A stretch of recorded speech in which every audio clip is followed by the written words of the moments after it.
Hi.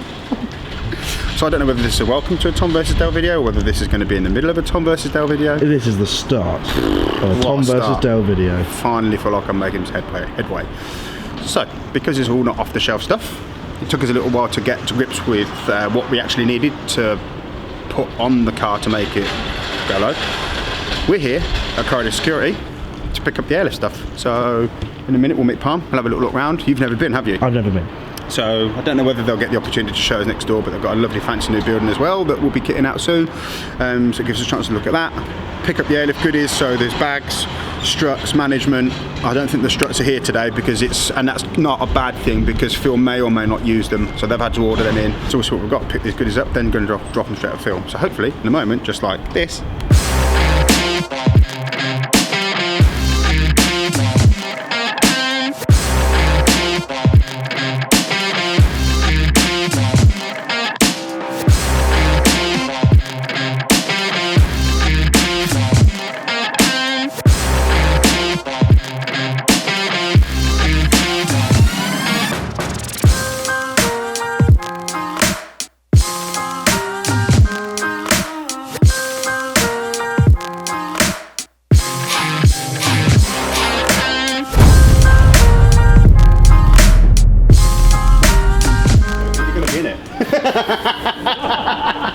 So we said we'd meet Palm.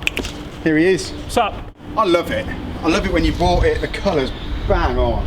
Yeah. You've not changed it now for a while, have you? These wheels have been on a bit. These are the only wheels I've ever had. Well, these are the only forged wheels I've ever had on it, because I just don't know what else I'd put on it. To be fair. Looks so good. And I've not got bored of it. I still love driving it. You know. I drove it once. As Do you remember? Yeah. In the queue at UD. Oh. Crawling along. Yeah. Got a Remus on it. It's got the airlift on it. Obviously the rotiform wheels. I've not had to do anything else to it. In all fairness, it's a great car. So good. Zero gauge and it's a 3/4. Yeah, you can. Cardio security boys have been on top of the coronavirus or COVID-19. Everything we came in, the boys are wiping stuff down. You can come in and you can smell how clean the place is. Yeah. Right, we've got that's your tank, sir. Woohoo! Okay. You got 4 bags. Why does he need 4 of these? Don't ask questions. I don't know. All right. It's Phil. Phil knows what he's doing. Right, 4 bags. Yeah. And then you got your 2 compressors. Yeah. And then the biggie. Got your Thank you so much. 1/4-inch 3P management. Nice. Thank you so much. That's going to get everything. And then what we've got is you're going to order the struts, right? The struts have been ordered. Oh, nice. I would assume, going by previous dealings, that I would assume they get shipped today. Yeah. I should have them this time next week. Cool. I'll send them straight to the install company for you. Thank you very much. No problem. All right. We're not allowed to handshake, so thank you very much.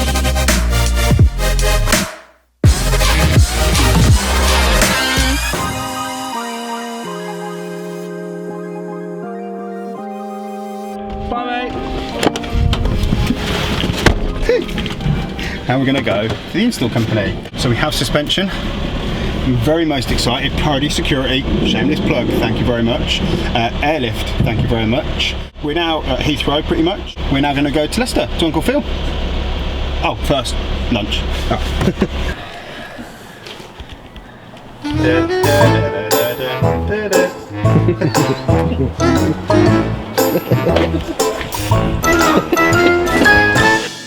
Hi guys, so as you've seen, big thanks to Car Audio Security and Airlift for hooking us up with products and goodies for the Volvo. Bit of an unusual one this week due to the lockdown. So that happened on the Monday of the lockdown, our visit, and managed to get them straight to Phil. The plan was then to go up and shoot Phil, doing some bits and having a little look at fitting the kit. Sadly, we're not able to do that. Good news is Phil's self-isolating, he works on his own. So he has been busy beavering away. And the front end's pretty much done, so I've had a few FaceTimes with him and excitable stuff, but as far as we can go, or as close as we can go, so trying to be safe and looking after everyone involved. So I hope you enjoy this. Phil's going to have a little bit of a walk around the Amazon at the front end at least, and then we can hopefully come back to you in a couple of weeks and see the progress. Over to Phil. Thanks, Tom. Right, update time for the Amazon project. The guys at Meguiars have asked me to put a little video together just to give you all an update as to where we're at. Due to the social distancing requirements, they're not able to come over and do any filming at the moment, so it's fallen to me. So this should be a chance for a nice bit of car crash TV, because I'm not very good at this sort of thing, but we'll have a pop. Just to give you a bit of a backstory, the car came to me a couple of weeks ago after being with Gary. He's done a lot of work underneath, such as the front subframe raise and the four-link in the rear end and what have you.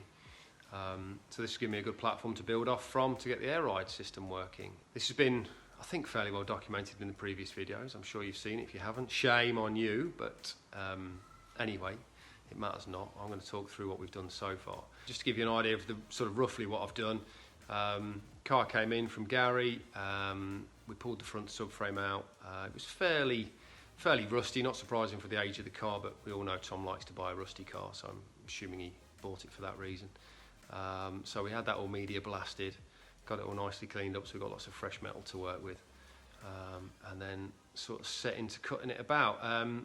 Again, because the guys haven't been over filming, I've took sort of various stills and bits and bobs, so hopefully Patch can throw a couple of those into the film so you can see roughly what we've done to put it together. It's a brief outline, but it gives you an idea of what I've done. And then I'll flip the camera around now and I shall talk through with you what I've done in terms of building up the front end.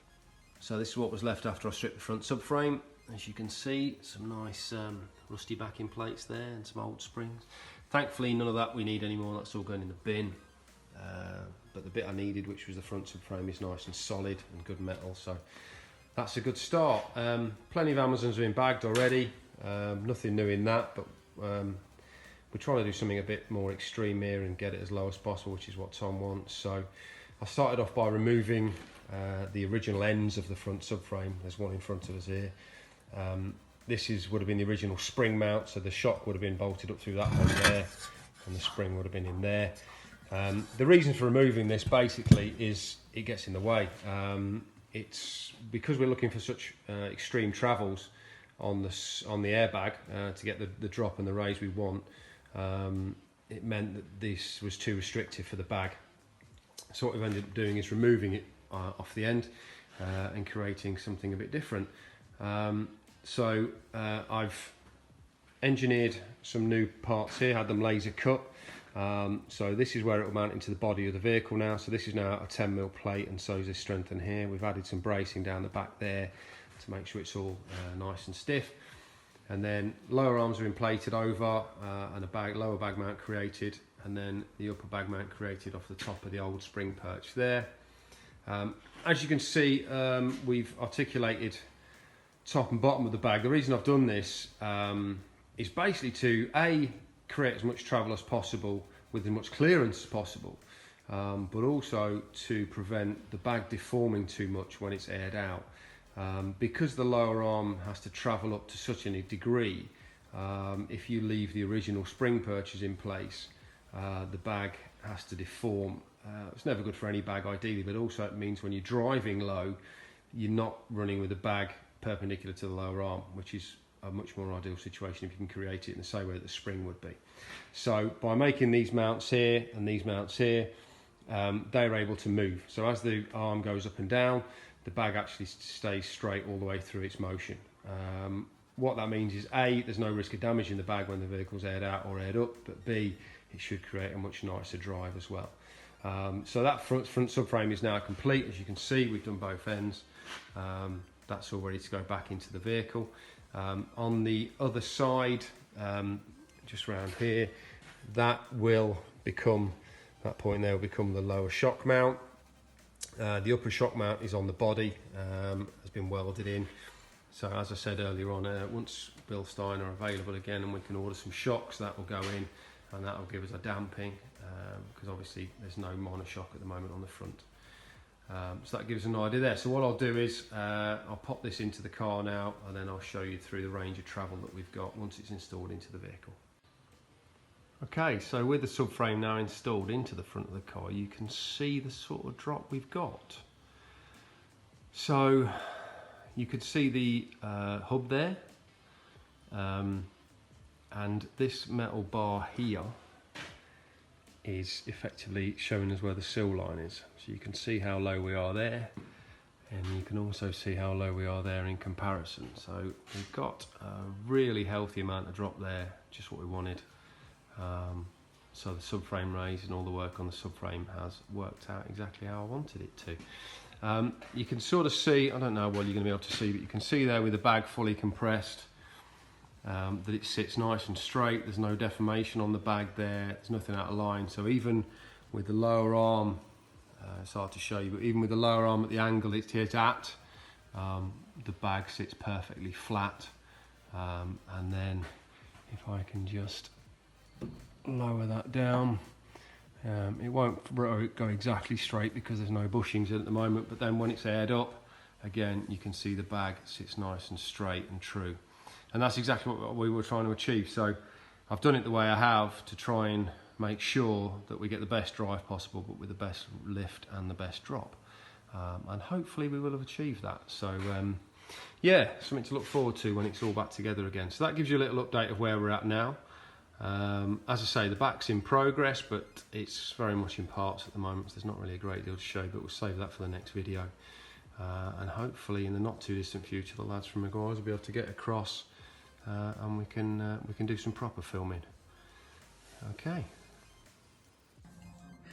Exciting! So as you can see, there's a ton of progress from Phil.